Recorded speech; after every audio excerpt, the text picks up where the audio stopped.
سلام، ما دکتر نوید خپلواک هستم.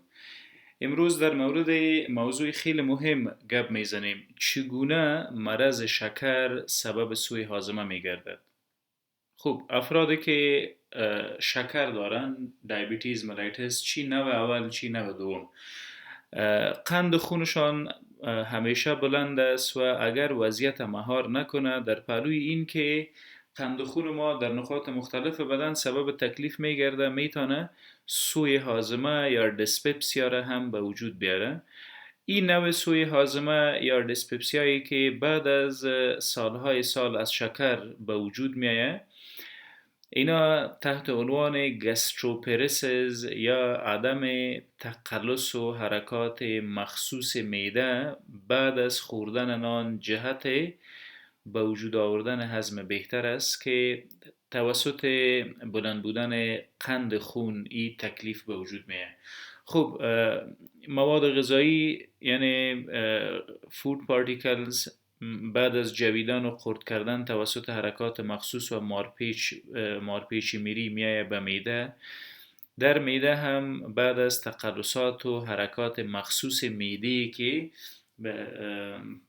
به نام انترال ترایتوریشن یاد میشه که هدفش هضم کردن و میکس کردن مواد غذایی با تیزاب و هورمون های مومد هضم است. بعد از اکمال پروسه هضم بالاخره مواد خوراکی جذب خون میگرده به شمول گلوکوز. خب زمانی که مقدار گلوکوز یا قند بر مدت طولانی در خون بلند بود، این وضعیت به نام هایپرگلیسیمیا یا بلند بودن مقدار قند در خون است. هایپرگلیسیمیا. اگر هایپرگلیسیمیا بر مدت طولانی دوام کنه، این وضعیت میگیم دیابتیز ملایتس یا شکر. خب سوال اینجاست که شکر چگونه میتونه سبب گستروپرسز بگرده؟ چگونه میتونه گستروپرسز بعد از مبتلا بودن به شکر یا نداشتن کنترل روی شکر به وجود میاد؟ خب ما سیستم عصبی خیلی ظریف و فعال داریم. سیستم عصبی مرکزی یا CNS یا Central Nervous System. سیستم عصبی مرکزی ما در وظایف خود به چندین بخش دیگه تقسیم شده. سیستم عصبی خودکار یا Autonomic Nervous System و سیستم عصبی محیطی یا Peripheral Nervous System. درست؟ اگر مشخصا روی معده و کیفیت برخواست از شکر روی معده گپ بزنیم، سیستم عصبی خودکار یا اتومات ما داخل است. دو بخش سیستم عصبی خودکار ما همه روزه در بدن فعالیت داره. یکیش به نام سمپاتیک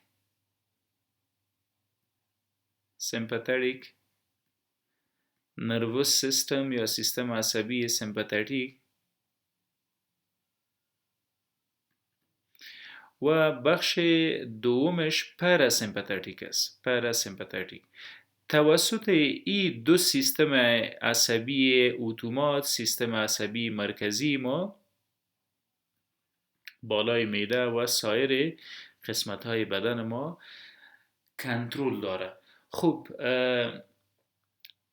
این مغز یا سیستم عصبی مرکزی ماست و این هم دماغ اصغر یا نخاع شوکی. ما در دماغ اصغر خود فایبرهای از سیستم عصبی خودکار یا اتونومیک نروس سیستم داریم. 12 تقریبا 8 سگمنت در بخش سروایکل است. 8 سگمنت در بخش سروایکل یا در بخش گردن ما که وظیفش کنترل اعضای مختلف بدن، خصوصا اعضای غیر ارادی. 12 سگمنت در بخش توراسیک است. 12 سگمنت و همه قسم سگمنت های دیگه برای کنترل جهاز هاضمه و سایر اعضای بدن ما توسط سیستم عصبی خودکار موجود می باشه. این فایبرها یا رگ‌های عصبی که از ستون فقرات میایه، اینا را به نام پری گانگلیونیک فایبرز یاد میکنن. پری گانگلیونیک فایبرز. معنای از این گپ چی است؟ پری گنگلینیک فایبر. گنگلیان ای ساختمان حلقوی، ای ساختمان به نام گنگلیان یاد میکنه. گنگلیان جایی است که چندین رگ عصبی با هم یک جا میشه، با هم مرتبط میشه. یعنی این رگ عصبی از ستون فقرات آمد در گنگلیا با رگهای دیگه یک جا شد و میره به ساختمان های مخصوصی که در اونجا وظیفه خود باید انجام بده. فایبرهای عصبی که قبل از گنگلیان است به نام فایبرهای قبل گنگلیان یاد میشه یا پری گنگلیانیک، و فایبرهای عصبی که بعد است به نام پوست گنگلیانیک یا فایبرهای بعد از گنگلیان یاد میشه. این فایبرهای عصبی همشان آمده و قسمتهای مختلف جهاز هاضمه به شمول میری، سفنکتر یا شیردان بین میری و معده، عضلات معده، تقلصات معده و شیردان آخری که بالاخره معده دیگه وصل میشه به روده، همه از اینا را کنترل میکنه. چگونه کنترل داره برای از این وضعیت؟ زمانی که مواد غذایی یا فود پارتیکلز داخل دهن شد، بعد از دهن جویدن و قرد کردن است، و زمانی که موضوع قرد کردن مطرح میشه، حرکات مخصوص و مارپیچ میری به نام پریستالسیس باید غذای ما را انتقال بده از دهن به میری. این حرکات توسط سیستم عصبی خودکار توسط بخش سمپاتیک کنترل میشه. خب این فایبرهای سیستم عصبی سمپاتیک ماست میایه تقلصات مارپیچ میری را کنترل میکنه.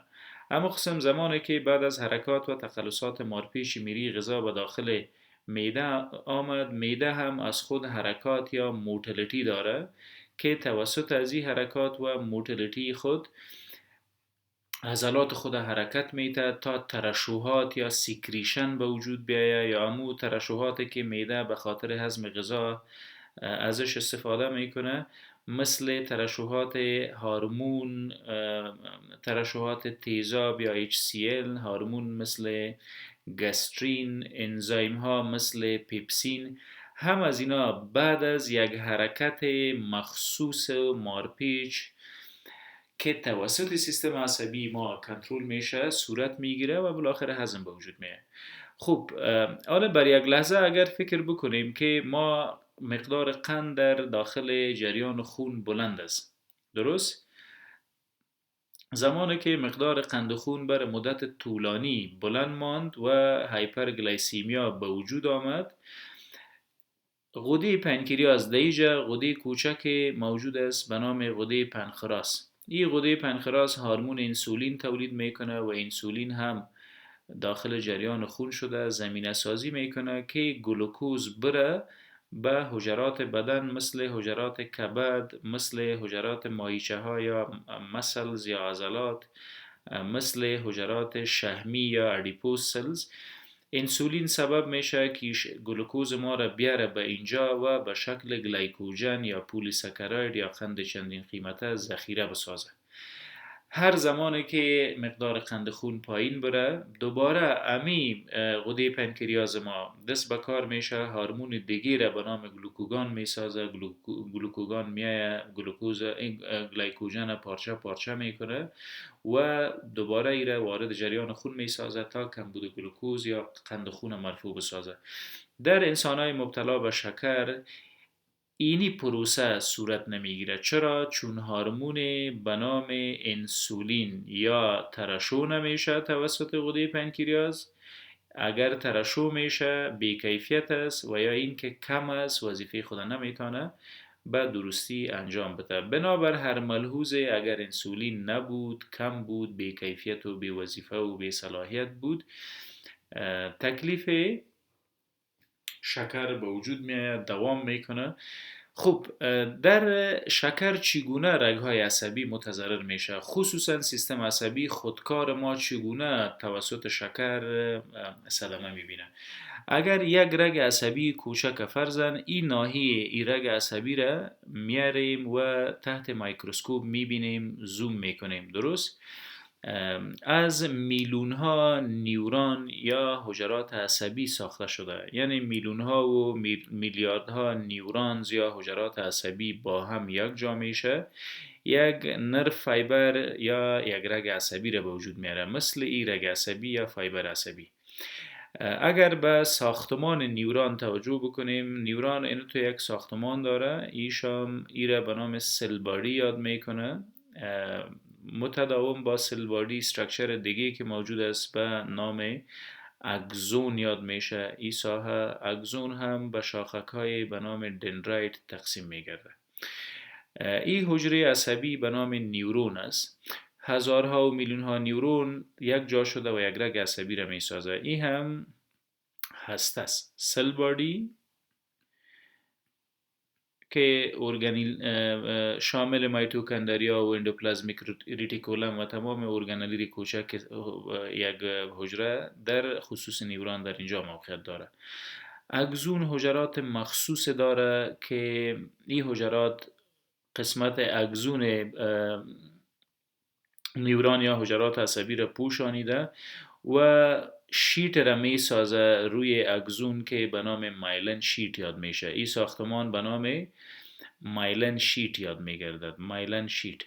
مایلن شیت از چی ساخته شده؟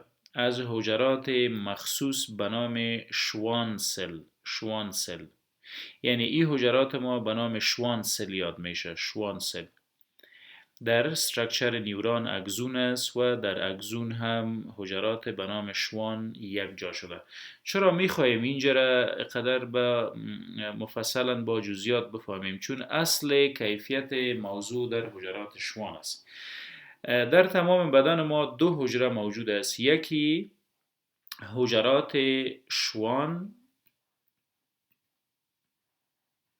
که در ساختمان نیوران موجود است و دیگه هم حجرات لنز که در چشم ما موجود است. درست؟ این دو حجره یک انزیم را نداره، یعنی خداوند امو انزیم در این دو نوع حجرات ما خلق نکرده که به نام ساربیتول دی هیدروژنیز یاد میشه. ساربیتول دی هیدروژنیز. اوکی، ساربیتول دی هیدروژنیز انزیم است که گلوکوز به ساربیتول و ساربیتول به فرکتوز تبدیل میکنه و بالاخره فرکتوز میره به انرژی تبدیل میشه در بدن ما. اگر احیانا مقدار قند در خون بلند بره، بدن هم این قند بیاره به حجرات مختلف بدن و در اونجا به شکل گلیکوژن ذخیرهش کنه یا در اونجا بسوزانش به شکل انرژی ازش استفاده بکنه. دو حجره بدن ما در مقابل از این وضعیت از خودش عکس العمل را نشان نمیده. یعنی گلوکوز میه داخل حجرات شوان به ساربیتول تبدیل میشه، ولی از ساربیتول بیشتر به فرکتوز یا قندهای ساده تر دیگه تبدیل نمیشه. این وضعیت دوام میکنه. ساربیتول در داخل حجرات میمانه و در داخل حجرات شوان ساربیتول جابجا میشه، گلوکوز جابجا میشه و از بیرون آب اجازه میده که به داخل حجرات بیاید. اینه زمانی که آب به داخل حجرات شوان آمد، آهسته آهسته عدم تعادل در داخل و بیرون حجره به وجود میاد و دوام این وضعیت اسمولر دت سبب مرگ و میر حجرات شوان میگرده. زمانی که حجرات شوان مرد، این مایلن شیت دیگر نمیتونه پروسه کندکشن یا هدایت انگیزه ها را از ارگان به مرکز و از مرکز به ارگان به درستی انجام بده. خب در خصوص معده، زمانی که سیستم عصبی مرکزی ما توسط سیستم عصبی خودکار یا اتونومیک نروس سیستم و بخش سمپاتیک و پاراسمپاتیک نتوانست تقلصات مخصوص معده را کنترل بکنه، با مجرد که غذا را بخوریم روی دل ما استاد میشه، سنگین میسازه معده را، دلبدی و تهوع به وجود میاره. گاهی اوقات استفراغش میکنیم و گاهی اوقات هم با این وضعیت دوام میکنیم و بدون استفراغ وقت مگذره. گاستروپریسز یکی از نشانه های رسیدن آسیب و صدمه به رگ‌های عصبی که جریان تقلص معده و میری و روده را کنترل میکنه، در موجودیت و دوام شکر گرنگی و سنگینی معده بعد از خوردن نان است. گرنگی و سنگینی معده بعد از خوردن نان است، خصوصا افراد مبتلا به شکر. گرنگی و سنگینی معده بعد از خوردن نان. همچنان دلبدی و تهوع بر از این مریضا بیشتر رخ میده. دلبدی و تهوع، گاهی اوقاتی دلبدی به استفراغ تبدیل میشه ولی همیشه نه. اینا کسایی هستن که بلوتینگ سیندروم داره، یعنی بعد از خوردن نان نفخ و باد و غرغر در قسمت فوقانی شکم احساس میکنن. بلوتینگ سیندروم. اگر با این وضعیت روبرو هستیم، برای معالجهش بهتر است که شکر خود کنترل بکنیم. بهترین گزینه و بهترین راه برای کنترل شکر، اگر در چند کلمه تنها روی کنترل و محافظت از شکر گپ بزنیم: خوردن آب، نوشیدن آب، ورزش روزمره، استفاده کردن ادویه شکر همه روزه بدون از اینکه منتظر باشیم که بگذار شکر ما بلند بره بعد از او دوا میخوریم، و پرهیز از برنج، کچالو، شیرنی باب.